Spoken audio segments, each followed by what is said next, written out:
Bonjour, bienvenue en acoustique avec Cédric. Nous recevons aujourd'hui un artiste de blues, les amis. Une musique que j'adore. Monsieur Manu Lanvin, bonjour. Bonjour. Ça va bien? Super. Est-ce que vous pouvez vous présenter en quelques mots? Me présenter, donc je m'appelle Manu Lanvin, je suis musicien depuis que je suis adolescent. J'ai voyagé dans pas mal d'esprits musicaux différents, et puis je me suis à un moment donné revenu à un truc qui me paraissait essentiel, qui est le blues. Willie Dixon disait "The blues is the root, the rest are the fruits". Et c'est vrai que le blues a donné naissance à tous les autres courants musicaux que j'aime, le rock and roll, la funk, la soul. Donc moi et mon David Blues, mon trio, on mélange un peu tout ça. C'est pas un groupe purement de blues. Il y a aussi du rock and roll dans la musique que nous proposons. Il y a de la soul, il y a un peu de funk. C'est le petit mélange qui est le mélange du David Blues. D'accord. Moi, je vous ai vu sur scène, en télévision, un peu hier. Ouais.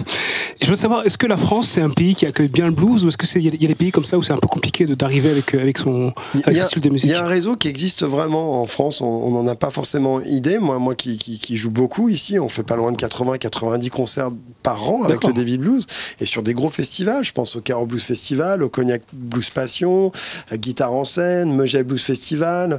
Voilà, il y a des grosses têtes de série, des stars internationales qui viennent d'ailleurs sur ces festivals jouer. Donc le réseau, il existe.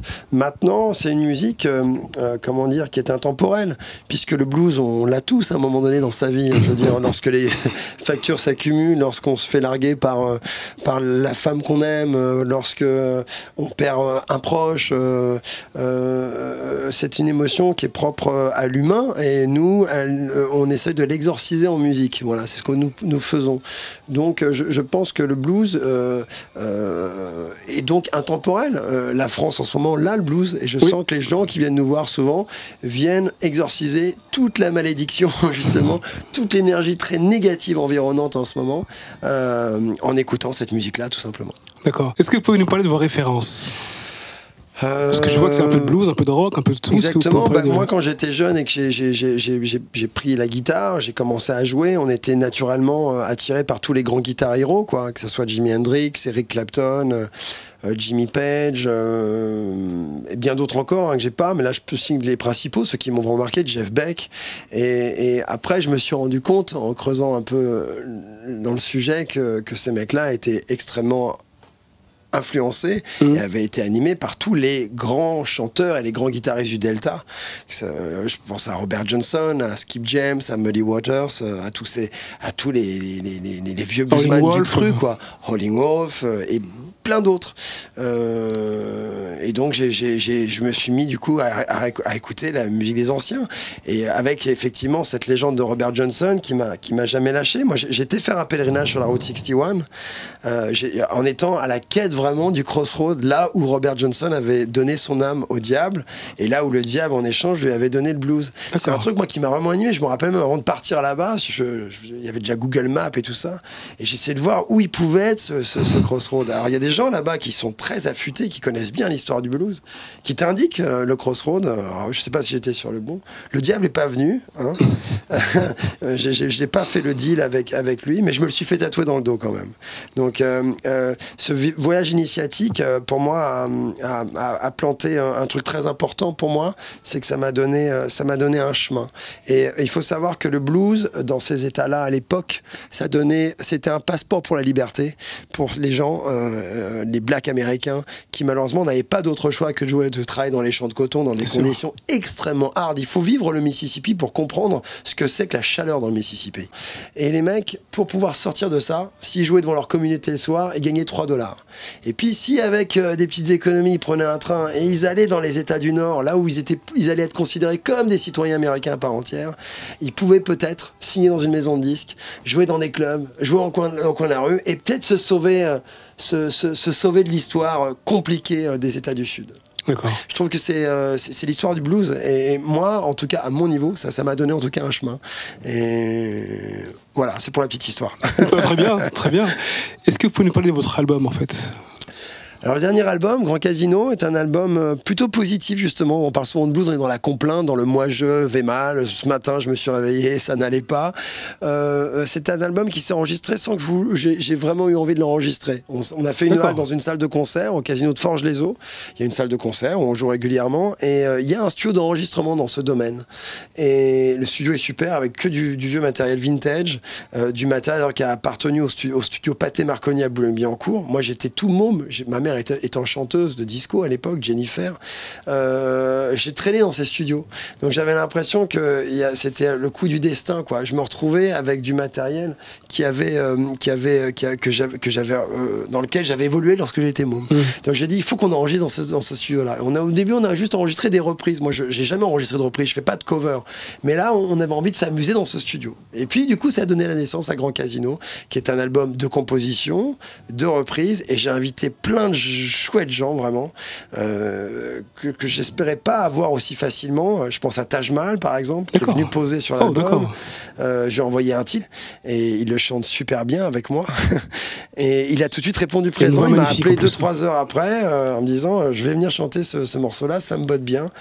J'ai un autre mec que j'aime beaucoup dans ce milieu-là, qui est Popa Chubby, qui est un artiste contemporain, on va dire, un New-Yorkais qui fait du rock'n'roll blues. J'adore le personnage. Et il est venu enregistrer un titre sur l'album. J'ai une grande chanteuse qui est très très appréciée des gens qui aiment le blues, qui est une américaine installée en Belgique, qui est Beverly Jo Scott, qui a une voix extraordinaire, qui chante aussi sur un titre. Et j'ai aussi un Irlandais qui est un mec qu'on aime beaucoup dans ce milieu-là, qui est Johnny Gallagher, qui est un sacré guitariste et qui a fait quelques notes de guitare sur l'album. Ah, et j'oublie. Pour moi, le patron, enfin mon patron, c'est comme un parrain, celui qui m'a, depuis mon plus jeune âge, un peu guidé, quoi. Tu vois, il m'a donné mon premier album des Allman Brothers le jour de mes 18 ans, c'est Paul Person. D'accord. Et Paul Person est un ami, mais aussi, surtout un parrain, une personne qui a toujours été à des moments clés dans ma vie. Il a toujours été là. Et là, lorsque je me suis remis à chanter un titre en français, parce que j'avais abandonné le français pour l'anglais, j'avais besoin de son aide. J'avais besoin qu'il me donne la réplique et il a accepté. Voilà. Bravo. Alors maintenant, les amis, nous allons écouter Monsieur Manu Lanvin en live en acoustique avec Cédric. Manu Lanvin en live en acoustique avec Cédric.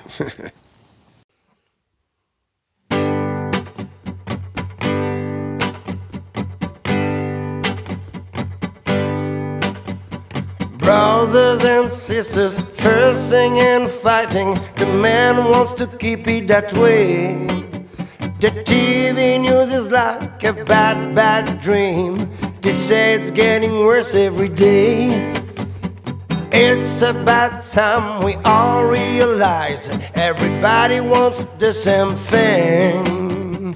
Little bit of peace, love and respect, and some good old harmony. So come on down, we can do it together, yeah. Put your hand in mine and we're gonna make a change. So come on down, lean on me if it's better, yeah. World of understanding, baby, I am so strange. No, no, no, no. Love is a revealer, music is a healer. Everybody in the world understand. If we move in our direction, brotherly connection, gonna make it work out again. They try to divide us, plant the fear inside us, every which way they can. We don't even need them when they try to take our freedom. That's the right of every woman and man. So come on down, we can do it together, yeah. Put your hand in mine and we gonna make a change. So come on down, lean on me if it's better. A world of understanding, baby, I am so strange. No, no, no, hey.